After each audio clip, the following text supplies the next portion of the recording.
நம் மத்தியில் பரிசுத்த ஆவியானவர் அசைவாடி கொண்டிருக்கின்றார். நம்முடைய தேவைகளை சந்திக்கின்ற ஆண்டவர் நம்முடைய மத்தியில் கடந்து வந்திருக்கின்றார். நம்முடைய உள்ளத்தை சந்தோஷப்படுத்துகிற ஆண்டவர் மத்தியில் இருக்கின்றார். அவருடைய பிரசன்னத்தை நாம் உணர்வோம்.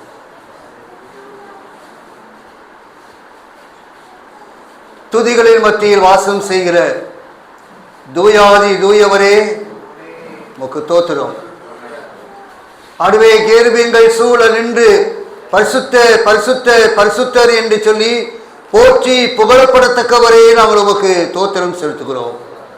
ஆண்டவரே, இந்த நாளில் கூட ஆண்டவரே உடைய பெரிதான கிருபையினால, உடைய பெரிதான இரக்கத்தினால, உடைய பெரிதான வழியெடுத்ததுனால ஆண்டவரே இந்த சபையில் நாங்கள் பிரதிஷ்டை செய்து ஆண்டவரே ஒன்று கூடி ஆண்டவரே விசுவாச குடும்பங்களாக இணைந்து ஆண்டவரே உடைய நாமத்தை மகிமைப்படுத்துவதற்கு ஆண்டவரே உம்மை போற்றுவதற்கு ஆண்டவரே நீர் எங்களுக்கு தந்திருக்கிற ஆண்டவரே இந்த சாக்கியத்திற்காக நமக்கு கொடா கொடி தோத்திரங்களை எடுக்கிறோம் சுவாமி.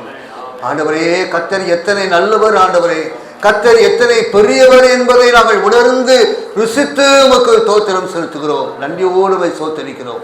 இந்த நேரத்திலும் ஆண்டவரே உடைய வார்த்தைகளை தியானிக்கும் பொழுது அடியனை மறைத்துக் கொள்ளும். நீர் வெளிப்படும் உடைய நாமம் மட்டும் மகிமைப்படுவதாக இயேசு கிறிஸ்து மூலமாய் வேண்டிக் கொள்கிறோம் பிதாவே. கர்த்தரும் இரட்சகருமாகிய இயேசு கிறிஸ்துவின் விலையேறப்பட்ட நாமத்தில் உங்கள் அனைவருக்கும் என்னுடைய கிறிஸ்துமஸ் நல்வாழ்த்துக்களை மகிழ்ச்சியோடு தெரிவித்துக் கொள்கிறேன். இது ஒரு நல்ல ஒரு சிறப்பான ஒரு ஆராதனை வேலை. ஒருவேளை காலையில் கிறிஸ்துமஸ் பண்டிகை ஆராதனையில் நீங்கள் கலந்து கொண்டு தேவனை நீங்கள் மகிமைப்படுத்தி இருப்பீர்கள். அவை இந்த நாளில் உங்களோடு கூட இருப்பது எனக்கு மிகவும் மகிழ்ச்சி, எனக்கு மிகவும் சந்தோஷம். இரண்டாவது உங்களுடைய பாஸ்டர் ஜெரோம் அவர்கள் இந்த மதுரை பகுதிக்கு வந்த நாட்கள் தொடங்கி நாங்கள் இணைந்து ஜெபிக்கின்ற நல்ல ஒரு வாய்ப்பை ஆண்டவர் எங்களுக்கு தந்திட்டார். அதிலிருந்து நல்ல அவளோடு கூட பழகுகின்ற, அவளோடு கூட ஜெபிக்கின்ற, அநேக காரியங்களை பகிர்ந்து கொள்ளுகின்ற நல்ல ஒரு வாய்ப்பு எங்களுக்கு கிடைத்திருக்கிறது. ஆகவே எங்களுடைய அன்புக்குரிய பாஸ்டர் அவர்களுக்கு என்னுடைய நன்றியை நான் தெரிவித்துக் கொள்கிறேன். குடும்பமாக அவர்களை அழைத்தார்கள், அன்போடு கூட அழைத்தார்கள். அந்த அழைப்பை ஏற்றுக்கொண்டு இங்கே வந்திருக்கிறேன். அதே மாதிரி இங்கே இருக்கிற பாஸ்டர் அவர்களும் எங்களோடு கூட இணைந்து ஊழியத்தில் பங்கெடுக்கிறவர்கள், நல்ல ஜெபிக்கிற ஒரு குழுவினர். ஆகவே அவர்களுக்கும் என்னுடைய நன்றியை நான் தெரிவித்துக் கொள்கிறேன். பாஸ்டர்கிட்ட கேட்டேன் என்ன செய்தின்னு சொல்லி, ஏதாவது கிறிஸ்துமஸ் வாழ்த்து செய்தியை ஏதாவது சொல்லுது அப்படின்னு சொல்லி அவங்க சொன்னாங்க. அதனால் அதையே நான் ஒரு வாழ்த்து செய்தியாக நான் சீக்கிரமாக சொல்லி நான் முடிச்சிடறேன். ஏன்னா பிள்ளைகள் எல்லாம் தயாராக இருக்கிறாங்க. ஆகவே அந்த பிள்ளைகளுக்கு நம்ம இடம் கொடுக்கணும். ஆகவே நமக்கு முக்கியமான ஒரு நேரம் இந்த சபையை நாம் பிரதிஷ்டை செய்யணும், அதுதான் முக்கியம். ஆகவே ஆண்டவர் அந்த அருமையான ஒரு ஆசீர்வாதத்தை நமக்கு தந்தார். ஆகவே ஆண்டவருக்கே மகிமை உண்டாவதார். சரி, வாஷிங்டன் என்ற ஒரு நகர், அங்கே நார்த் கேட் என்ற ஒரு மிகப்பெரிய ஒரு வணிக வளாகம், அதாவது ஷாப்பிங் காம்ப்ளெக்ஸ் அப்படின்னு சொல்லுவாங்க. ஆகவே அது மிகப்பெரிய ஒரு வணிக வளாகம். டக்ளஸ் மீர் என்று சொல்லப்படுகின்ற ஒரு கிறிஸ்துமஸ் ட்ரீ, ஒரு கிறிஸ்துமஸ் மரம் அந்த பெரிய வணிக வளாகத்தில் அங்கே வைக்கப்பட்டிருக்கிறது. உலகத்திலேயே மிகப்பெரிய ஒரு கிறிஸ்துமஸ் மரம் என்று சொல்கிறார். பல ஆண்டுகளுக்கு முன்பதாக இது நடந்த ஒரு நிகழ்ச்சி. ஆகவே இந்த டக்ளஸ் மீர் என்ற இந்த கிறிஸ்துமஸ் மரம் ஒரு பெரிய ஒரு உலக புகழ்பெற்ற ஒரு மரமாக அங்கே இருந்ததுனால அங்கே இருக்கிற எல்லாரும் அந்த வணிக வளாகத்திற்கு அதை பார்த்து மகிழ்ச்சி அடைந்தார்கள், அதை பார்த்து சந்தோஷப்பட்டார்கள். ஆமாம், அது மாத்திரமல்ல, அந்த மரத்தில் ஒரு ஓவியம் அங்கே தீட்டப்பட்டு அங்கே வைத்திருந்தார்கள். அது என்ன ஓவியம் என்று சொன்னால், ஒரு மனிதன் தன்னுடைய காலில் செருப்பு அணியாமல், தன்னுடைய உடலில் சட்டை அணியாத ஒரு மனிதன், அந்த மனிதன் தன்னுடைய இரு கரங்களிலும் அங்கே தோளில் மிகப்பெரிய ஒரு பாரத்தை சுமந்திருக்கிற ஒரு காட்சி அங்கே இடம்பெற்றிருந்தது. ஆமா, அங்கே அந்த சுமையோடு கூட அவன் தரையை உற்று நோக்கி கொண்டிருந்தான். தரையை உற்று நோக்கி கொண்டிருந்தான். மிகப்பெரிய ஒரு பாரம் சுமந்தவனாக தரையே உற்று நோக்கி கொண்டிருந்தான். அது என்ன ஒரு சுமை என்று சொன்னால் கடின வேலை என்ற ஒரு சுமை, குடும்ப பிரச்சனை என்ற ஒரு பாரம், பற்றாக்குறை என்ற ஒரு பாரம், வருத்தம், பிரச்சனை, போராட்டம், ஏமாற்றங்கள், தனிமை, அவை இப்படிப்பட்டதான வியாதி, பலவீனம், இப்படிப்பட்டதான ஒரு பெரிய ஒரு பாரத்தை அவன் சுமந்து கொண்டு தரையே பார்த்து கொண்டிருக்கிற ஒரு காட்சி. ஆனால் அதற்கு மேலே ஒரு பெரிய ஒரு நட்சத்திரம் அங்கே பிரகாசித்துக் கொண்டிருக்கிறது. அதுவும் ஒரு காட்சி. ஆமா, ஒரு பெரிய ஒரு நட்சத்திரம் அங்கே மின்னிக் கொண்டிருக்கிறது, பிரகாசித்துக் கொண்டிருக்கிறது. இது நல்ல இந்த ரெண்டு காட்சியும் அந்த ஓவியத்தில் இடம்பெற்றிருக்கிறது. எல்லாரும் வந்து பார்த்தாங்க. இதனுடைய அர்த்தம் என்னவென்றால், இன்றைக்கு மனிதனுடைய வாழ்க்கையில் பலவிதமான பாடுகளை நாம் சந்திக்க வேண்டியவர்கள். ஆமா, ஆனால் இந்த பாடுகள் மத்தியில ஆண்டவராக இயேசு கிறிஸ்து இந்த பாரங்கள் எல்லாவற்றையும், இந்த பாடுகள் எல்லாவற்றையும் நீக்கி அவர் நம்முடைய உள்ளத்தை சந்தோஷப்படுத்துகிற ஆண்டவராக இன்றைக்கு அவர் ஒரு விடிவெளி நட்சத்திரமாக அவர் அவதரித்திருக்கிறார். அல்லேலூயா. ஆமா, அவர் எல்லாவற்றிலிருந்து நமக்கு ஒரு விடுதலையை கொடுக்கிற ஆண்டவராக, நம்முடைய உள்ளத்தை மகிழ்ச்சிப்படுத்தக்கூடிய ஆண்டவராக, அவர் எல்லாவற்றையும் மேற்கொண்டு நாம் ஆண்டவருடைய பிள்ளைகளாக வெற்றி உள்ள ஒரு வாழ்க்கை வாழ வேண்டும் என்பதற்காக அவர் இந்த பூமியை அவர் தெரிந்து கொண்டார். பூமியை தெரிந்து கொண்டார். ஆமா, ஆகவே பிதாவானவர் தன்னுடைய ஒரே குமாரனாகிய கிறிஸ்துவை இந்த உலகத்திற்கு அன்பின் பரிசாக கொடுத்தார். அதிலிருந்து ஆண்டவருடைய அன்பு எத்தனை மகத்துவமானது, ஆண்டவருடைய அன்பு எவ்வளவு அது தெய்வீகமானது என்பதை நம்மால் புரிந்து கொள்ள முடிகின்றது. இதுதான் இந்த கிறிஸ்துமஸ் நன்னாள் உடைய சிறப்பு. அவை ஒரு மீட்பர் இந்த உலகத்துல அவதரித்த ஒரு திருநாளாக நாம் அனுசரிக்கின்றோம். ஆமா, எல்லா விதமான மேன்மையையும் விட்டுவிட்டு இந்த மண்ணுலகில் மணமக்களை மீட்பதற்காக ஒரு இரட்சகராக அவர் மனூர் எடுத்து அவதரித்த ஒரு நாள் தான் இந்த கிறிஸ்துமஸ் நாள். இந்த கிறிஸ்துமஸ் என்பது எல்லாருக்கும் ஒரு மகிழ்ச்சியான ஒரு நாள், மகிழ்ச்சியான ஒரு பெருநாள். It is a global celebration என்று சொல்வார்கள். இது நமக்கு மட்டுமல்ல, எல்லாருக்கும் ஒரு மகிழ்ச்சி.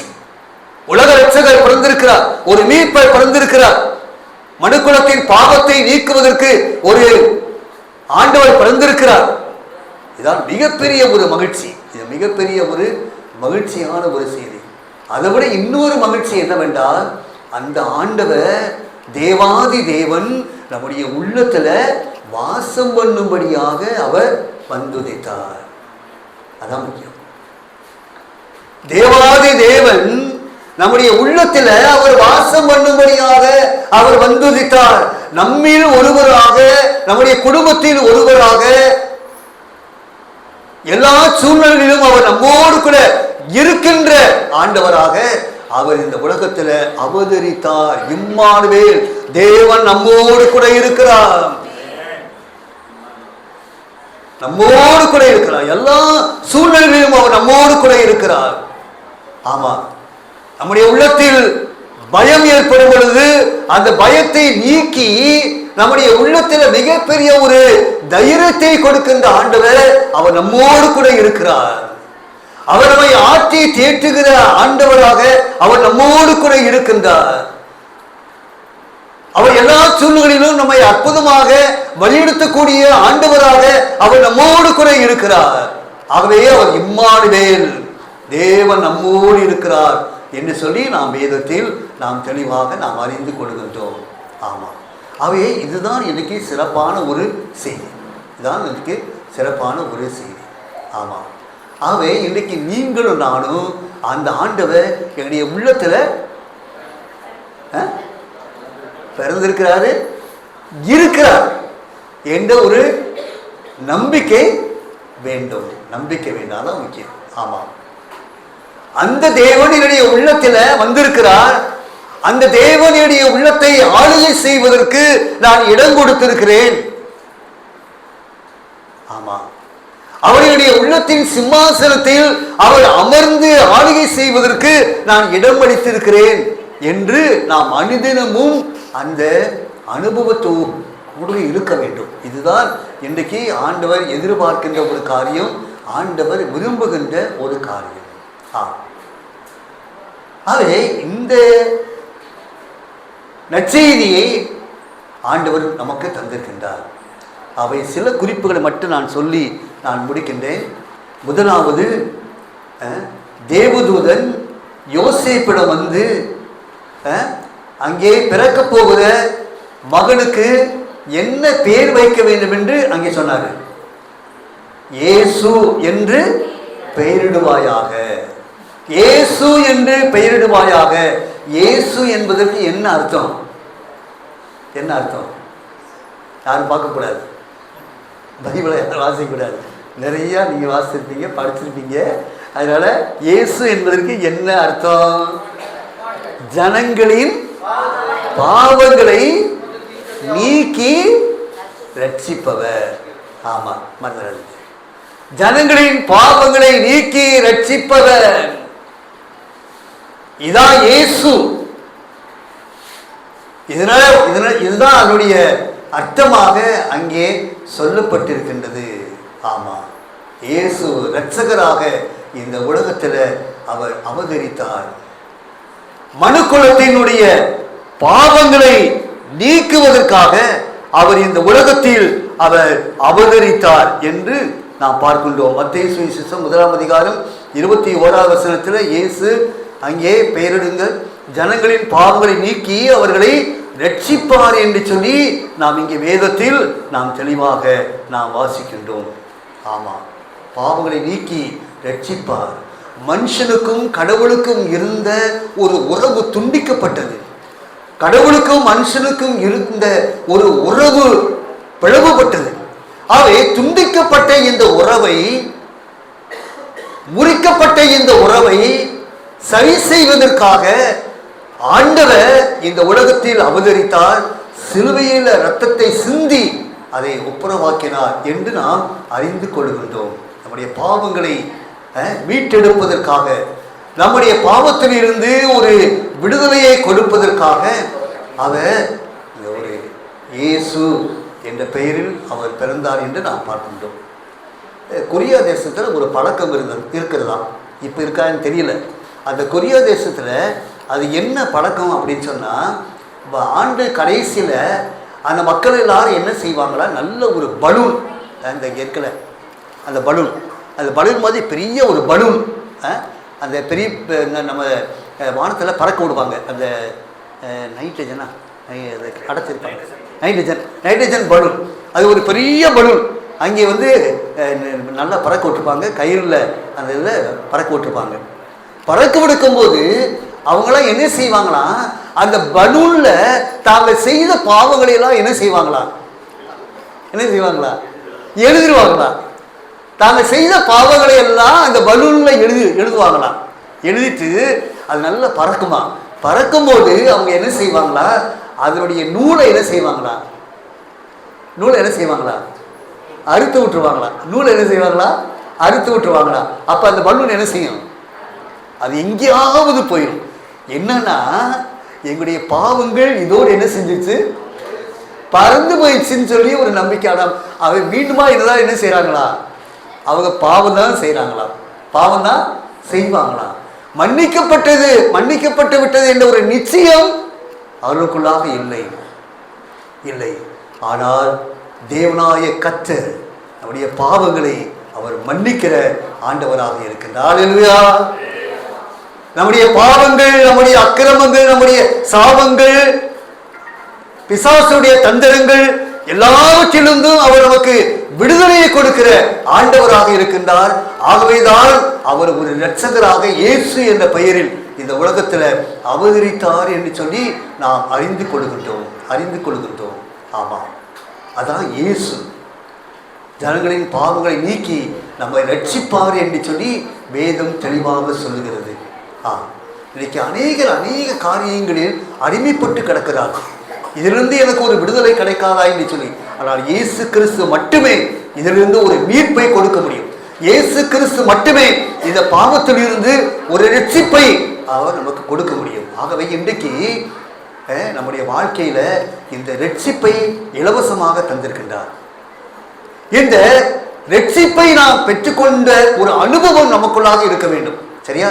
ஆமா, இந்த ரட்சிப்பின் அனுபவத்தோடு கூட நாம் தேவனை ஆராதிக்க வேண்டும். இந்த ரட்சிப்பின் அனுபவத்தை நாம் மற்றவர்களுக்கு அதை காண்பிக்க வேண்டும். இதுதான் இந்த நாளினுடைய உங்களோடு கூட பகிர்ந்து கொள்கின்ற ஒரு செய்தி. ஆமா, ஆண்டவர் அந்த ரட்சிப்பின் அனுபவத்தை நமக்குள்ளாக தந்திருக்கின்றார். எவ்வளவு பெரிய பாக்கியம் பாருங்க, எவ்வளவு பெரிய பாக்கியம். அந்த ரட்சிப்பின் அனுபவத்தை நமக்குள்ளாக தந்திருக்கின்றார். ஆகவே ஆண்டவருக்கு மகிமை உண்டாவதா. இரண்டாவது ஒரு காரியத்தை நான் சொல்லுகிறேன். அங்கே ஏசாயாவின் புத்தகம் 9வது அதிகாரம் 6வது வசனத்துல அங்கே இயேசு கிறிஸ்துவுக்கு அநேக நாமங்கள், அங்கே அவருடைய தெய்வீக வல்லமையை குறித்து அங்கே சொல்லப்பட்டிருக்கிறது. அவர் அதிசயமானவர், ஆலோசனை கர்த்தர், வல்லமையுள்ள தேவன், நித்திய பிதா, சமாதானவர், பிரபு. ஆமா, சமாதான பிரபு. இதைத்தான் வைத்துக் கொள்கிறேன், சமாதான பிரபு. அவை இயேசு கிறிஸ்துவினுடைய பிறப்பு இந்த உலகத்தில் கொண்டு வந்த மிகப்பெரிய ஒரு பொக்கிஷம் என்னவென்றால் சமாதானம். ஆமா, சமாதான பிரபுவாக இந்த உலகத்தில் அவர் அவதரித்தார். சமாதான பிரபுவாக நமக்கு கொடுக்கப்பட்டார். ஆமா, ஆகவே இந்த உலகம் தரக்கூடாத சமாதானத்தை அவர் நமக்கு கொடுக்கிற ஆண்டவர் என்பதை நாம் திருமறையில் நாம் தெளிவாக நாம் வாசிக்கின்றோம். ஆமா, ஆனால் இன்றைக்கு செய்தித்தாள்களில் நீங்கள் தொலைக்காட்சிகளில் நீங்கள் பார்க்கும் பொழுது பல இடங்களில் போர்க்கலவரம், பல இடங்களில் வன்முறை சூழல், பல இடங்களில் பலவிதமான கலவரங்கள், இப்படிப்பட்டதான ஒரு காரியங்களை நாம் பார்க்கிறோம். ஆமா, அதோடு மாத்திரமா இன்றைக்கு நாட்டை எடுத்துக்கொள்ளுங்கள், அமைதி இல்லை. தேசத்தை எடுத்துக்கொள்ளுங்கள், அமைதி இல்லை. அல்லது தனி வாழ்வை எடுத்துக்கொள்ளுங்கள், அமைதி இல்லை. குடும்பத்தை எடுத்துக்கொள்ளுங்கள், அமைதி இல்லை. ஆகவே சமாதானம் இல்லாமல் இன்றைக்கு அநேக குடும்பங்கள், உறவுகளில் அங்கே பாதிக்கப்பட்டு இருப்பதை நாம் அறிந்து கொள்கின்றோம். ஆமா, இன்றைக்கு நாங்கள் அநேக குடும்பங்களை பார்க்கிறோம். அநேக குடும்பங்களிலே சமாதானம் இல்லாமல் அந்த உறவுகள் பாதிக்கப்பட்டு இருப்பதற்கு காரணம் அவருடைய வாழ்க்கையில, அவருடைய குடும்பத்தில் சமாதானம் இல்லை. ஆகவே நம்முடைய தனி வாழ்வில், நம்முடைய குடும்பத்தில் சமாதானத்தை கொடுக்கிற ஆண்டவர் அவர் வந்து பிறந்திருக்கின்றார். அவர் மட்டுமே இந்த சமாதானத்தை கொடுக்க முடியும். அவர் கொடுக்கிற சமாதானம் பரிபூர்ண சமாதானம், பூர்ண சமாதானம். ஆமா, அதான் வேதம் தெளிவாக நமக்கு சொல்லுகின்றது. பூர்ண சமாதானத்தை அவர் நமக்கு தருகின்ற ஆண்டவராக அவர் இருக்கின்றார். எங்கெல்லாம் சமாதானம் இல்லையோ அங்கெல்லாம் சமாதானத்தை கொண்டு வருகின்ற இரட்சகராக பிறந்திருக்கின்றார். அந்த சமாதான விரும்புவை நம்முடைய உள்ளத்தில் என்ன செய்யணும்? ஏற்றுக்கொள்ள வேண்டும். அந்த சமாதான விரும்புவை நம்முடைய உள்ளத்தில் ஏற்றுக்கொள்ளும் பொழுது அவர் கொடுக்கிற சமாதானத்தை நாம் பெற்று நாம் வாழ முடியும். ஆகவே அவர் சமாதானக்காரராக அவர் வந்துதித்தார் என்று சொல்லி இங்கே வேதத்தில் நாம் தெளிவாக நாம் வாசிக்கின்றோம். மூன்றாவது நாம் சொல்ல வேண்டும் என்றால், அங்கே மேய்ப்பர்கள், ஆடுகளை மேய்க்கின்ற ஒரு மேய்ப்பர்கள் இரவு நேரத்தில் மந்தைகளை காத்து கொண்டிருக்கிறார்கள். தூதன் வந்து அங்கே பயப்படாதிருங்கள் என்ற ஒரு நற்செய்தியை அங்கே சொல்கின்றார். என்ன நற்செய்தி? உங்களுக்காக தாவீதின் ஊரிலே ஒருவர் பிறந்திருக்கின்றார் என்ற ஒரு செய்தி அங்கே சொல்லப்பட்ட உடனே இந்த மேய்ப்பர்கள் என்ன செய்தாங்க? ஆடுகளை மேய்த்து கொண்டிருந்தவர்கள் இரவு வேளை. ஆனால் அவர்கள் இந்த செய்தியை கேட்டவுடனே எப்படியாவது அந்த தெய்வீக பாலகனை காண வேண்டும் என்று சொல்லி அவர்கள் துரிதப்பட்டு அவர்கள் வந்தார்கள் என்று வேதம் தெளிவாக சொல்லுகிறது. மேய்ப்பர்கள் சமுதாயத்தில் ஒடுக்கப்பட்டவர்கள், மேய்ப்பர்கள் சமுதாயத்தில் புறக்கணிக்கப்பட்டவர்கள், மேய்ப்பர்கள் பொது இடங்களில் பேசுவதற்கு அவர்களுக்கு அனுமதி இல்லை, நீதிமன்றத்தில் பேசுவதற்கு அவர்களுக்கு உரிமை இல்லை, ஆலயத்திற்கு உள்ளாக செல்வதற்கு அவர்களுக்கு உரிமை இல்லை. இப்படிப்பட்ட படிப்பறிவில்லாத ஒரு மேய்ப்பர்களுக்கு தூதன் அங்கே காட்சி கொடுத்து, அங்கே தாவீதின் ஊரிலே ராஜா பிறந்திருக்கின்றார், இயேசு பிறந்திருக்கிறார் என்ன ஒரு நற்செய்தியை அங்கே சொன்ன உடனே எல்லாரும் அங்கே உடனே துரிதமாக புறப்பட்டு அங்கே வந்து இயேசு பாலகனை கண்டு அங்கே அவர்கள் ஆராதனை செய்தார்கள் என்று நாம் படிக்கின்றோம். அது மாத்திரமல்ல, வேதம் சொல்லுகிறது, லூக்கா சுவிசேஷம் 2ஆம் அதிகாரம் 17வது வசனத்துல அவர்கள் சென்று என்ன செஞ்சாங்களா? பிரசித்தம் பண்ணினார்கள். சென்று என்ன செஞ்சாங்களா? பிரசித்தம் பண்ணினார்கள். ஆமா, அவர்கள் பொது இடத்துல பேசக்கூடாது. ஆனால் இந்த மகிழ்ச்சியை அவர்கள் உள்ளத்தில் அடக்கி வைத்துக் கொள்ள முடியவில்லை. அந்த சந்தோஷத்தை அவர்கள் உள்ளத்தில் அடக்கி வைத்துக் கொள்ள முடியவில்லை.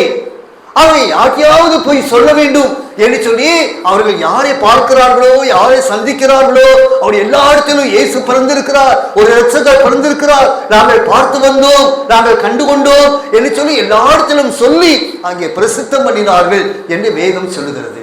வேதம் சொல்லுகிறது. அன்பார்களே, இன்றைக்கு நாமும் கூட இந்த இரட்சகரை நம்முடைய வாழ்க்கையின் மூலமாக நாம் பிரசித்தம் பண்ண வேண்டும்.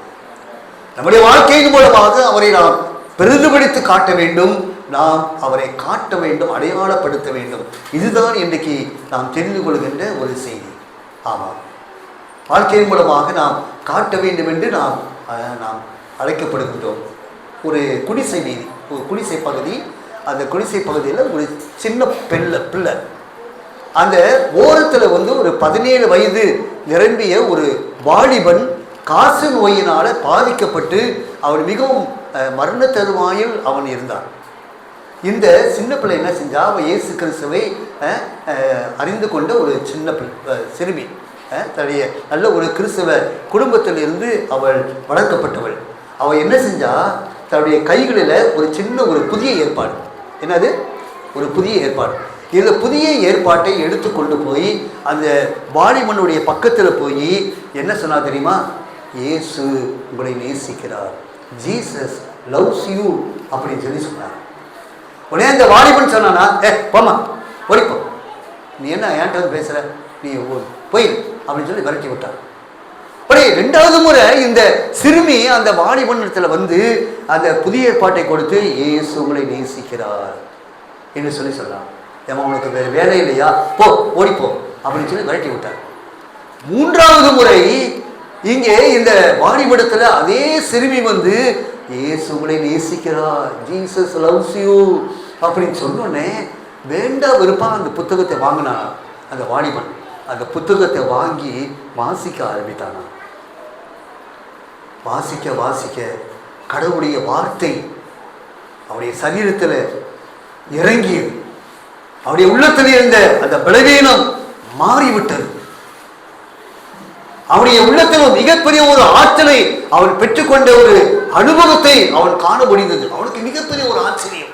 என்னடா அப்படி சொல்லி மிகப்பெரிய ஒரு ஆச்சரியம். இந்த வார்த்தை அவனுடைய உள்ளத்தை தொட ஆரம்பித்தது.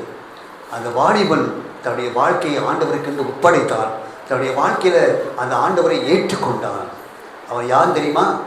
அவன்தான் தென்கொரியாவில் மிகப்பெரிய உலக புகழ் பெற்ற ஒரு சபையை உருவாக்கின ஒரு போதகர். யாரு? பால் யாங்கிச்சோ. பால் யாங்கிச்சோ. அவர் அந்த குறிப்பில் பதிவு செய்திருக்கிறார், ஒரு சிறு பெண்ணு இயேசு உங்களை நேசிக்கிறார் என்ற வார்த்தையினுடைய உள்ளத்தை செஞ்சுட்டு தொட்டுச்சு. வேற அவன் ஒண்ணுமே சொல்லலை. அவ இதைத்தான் சொன்ன, இதைத்தான் பிரசித்தம் பண்ணான், இயேசு உங்களை நேசிக்கிறார். ஆகவே இன்றைக்கு நம்முடைய வாழ்க்கையில இயேசு கிறிஸ்துவை அன்பை ருசித்திருக்கிறோம். அவை நம்ம பார்க்குற இடத்துல இயேசு உங்களை நேசிக்கிறார். போதும், ஆண்டவர் கிரியை செய்வார். ஆண்டவர் ஒரு உள்ளத்தையும் அவர் மாற்றுவார். அவை இங்கே பிரசித்தம் பண்ணினார்கள் என்று வேதம் சொல்கிறது. அவை இதை நம்முடைய வாழ்க்கையில் ஏற்றுக்கொண்டு நாம் தொடர்ந்து ஆண்டவருக்காக செயல்படுவோம். ஆண்டவருடைய நாமம் மகிமைப்படுவதாக.